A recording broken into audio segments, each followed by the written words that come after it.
Hello everyone, Rahul Sharma this side from Equity 99. Welcome to this weekly video series of Equity 99 which we present you each and every week.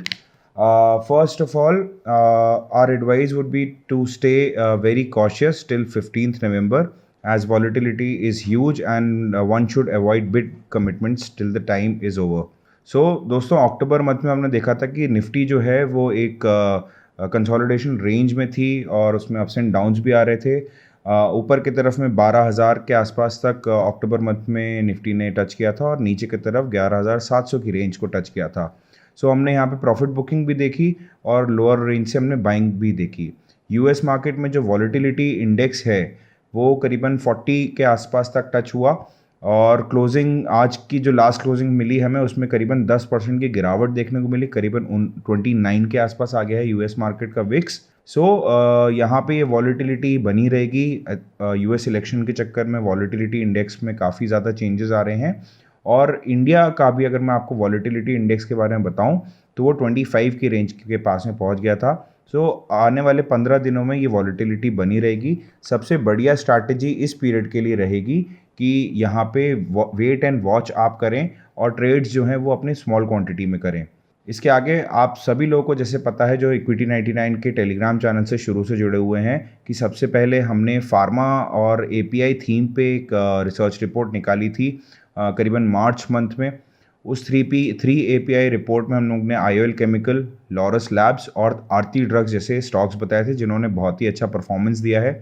उसके बाद में हमने आपको cement और IT sector के stocks के बारे में बताया था। ये सभी सेक्टर बहुत ही अच्छा परफॉर्मेंस अभी तक दिखा चुके हैं और इनमें से कई मल्टी बैगर रिटर्न्स भी दे चुके हैं।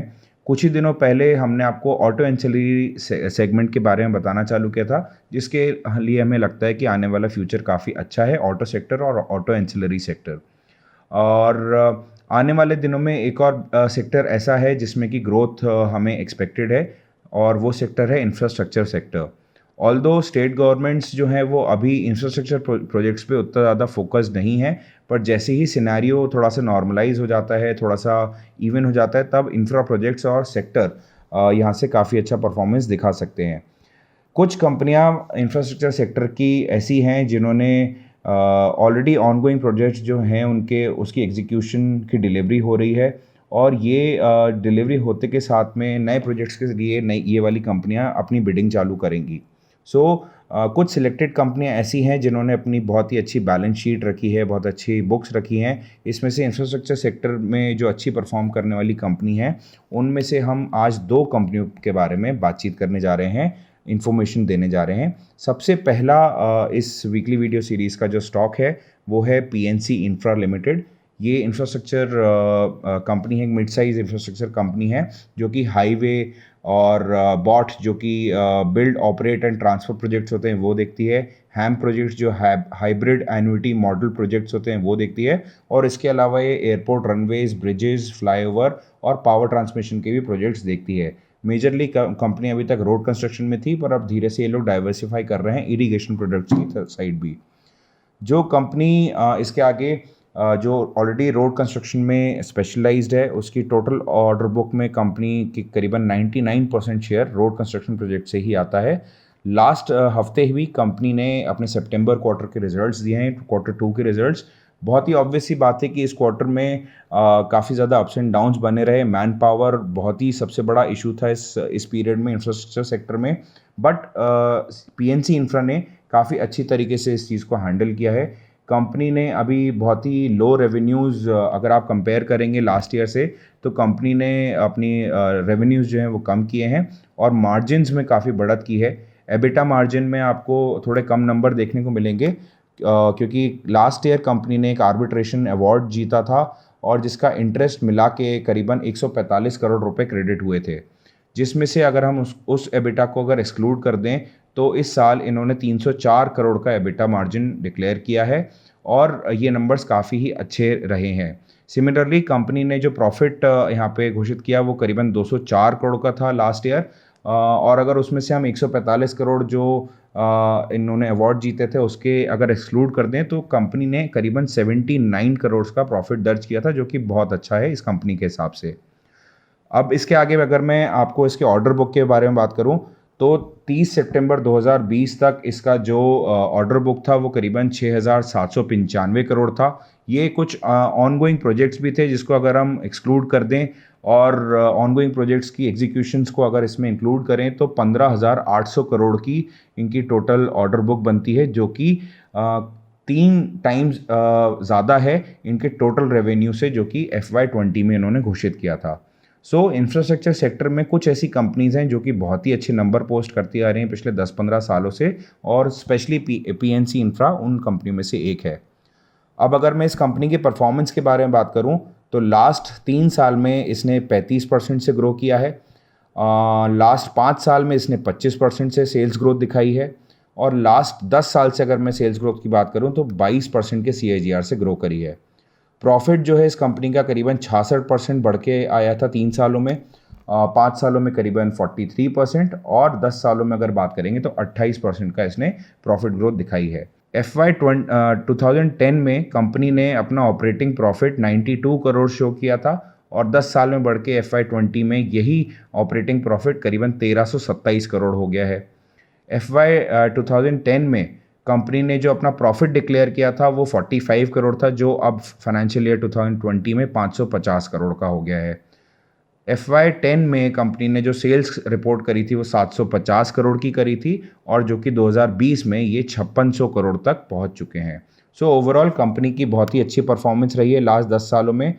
PNC इंफ्रा ने करीबन 67 मेजर प्रोजेक्ट्स अभी हैंडल कर रही है अलग अलग स्टेट्स में, 13 स्टेट्स में, out of which 45 of road EPC construction has been delivered. और कंपनी जो है अभी करीबन 18 प्रोजेक्ट्स पे काम कर रही है।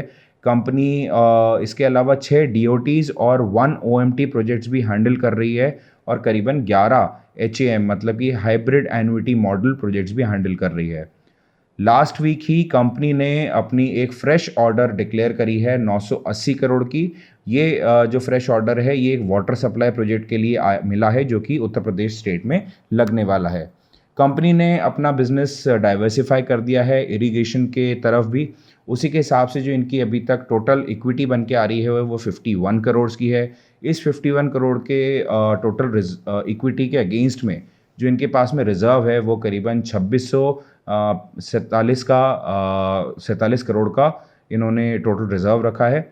और प्रमोटर्स की अगर होल्डिंग के बारे में बात करूं तो 56% प्रमोटर होल्डिंग है। डोमेस्टिक म्यूचुअल फंड हाउसेज इसमें 23% स्टेक रखते हैं, और FII इसमें करीबन 6% की स्टेक रखते हैं। जो रिमेनिंग स्टेक है वो पब्लिक इन्वेस्टमेंट में है। और मैं आपको बताना चाहूँगा जो डोमेस्टिक म्यूचुअल फंड हाउसेज के पास में 23% स्टेक है, उसमें से बहुत ही फेमस फंड हाउसेज के पास में स्टेक है, जैसे कि HDFC, ICICI equity and debt funds, Aditya Birla Sun Life mutual funds, Axis small cap fund, Invesco mid and small cap fund, Kotak emerging equity fund, और इसके अलावा गोल्डमैन सैक्स भी इस कंपनी में अपना स्टेक ओन करती है।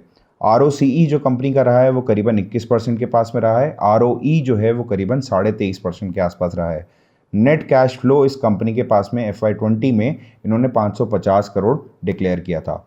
ओवर एंड ओवर मैं इसकी पूरी परफॉर्मेंस के बारे में आपको जो जानकारी दी उसके हिसाब से ये काफ़ी अच्छे नंबर्स शो करते आए हैं, और बहुत ही अच्छी तरीके से लास्ट 10 ईयर्स में इस कंपनी ने परफॉर्म किया है। ये अभी बहुत ही कम P मल्टीपल पे काम कर रही है, करीबन 13x 12.9x के P मल्टीपल पे काम कर रही है। और जैसा कि मैंने आपको बताया कि स्टेट गवर्नमेंट ने अभी न्यू प्रोजेक्ट्स रिलीज़ नहीं करने चालू करे हैं, बट सेंट्रल गवर्नमेंट अच्छे प्रोजेक्ट्स रिलीज़ कर रही है, फोकस्ड है डेवलपमेंट और इंफ्रास्ट्रक्चर को लेके हमारे देश में। इसलिए यहाँ पे इन कंपनीज को काफ़ी अच्छा मुनाफा होता हुआ दिख रहा है। PNC इंफ्रा जो है वो गवर्नमेंट के रोड कंस्ट्रक्शन प्रोजेक्ट्स करती है अधिकतर, और इसकी ऑर्डर बुक भी जो है वो करंट लेवल्स पे अगर हम देखें तो कंपनी एक बहुत ही अच्छी वैल्यूएशन पे चल रही है इन्वेस्टमेंट के हिसाब से। और इन्वेस्टर्स जो कि एक इन्वेस्टमेंट अपॉर्चुनिटी ढूंढ रहे हैं इंफ्रास्ट्रक्चर कंपनीज में, वो PNC इंफ्रा में यहाँ पे इन्वेस्ट कर सकते हैं लॉन्ग टर्म के हिसाब से। हमारी एडवाइस ये रहेगी कि आप एक बार में इन्वेस्टमेंट ना करें, इसको साल भर तक आप अलग अलग हिस्सों में एक्यूमुलेट करें, ताकि हम आपको आने वाले 3 से 4 साल के हिसाब से आपको यहाँ पे बहुत ही अच्छा रिटर्न मिल पाए PNC इंफ्रा के अंदर।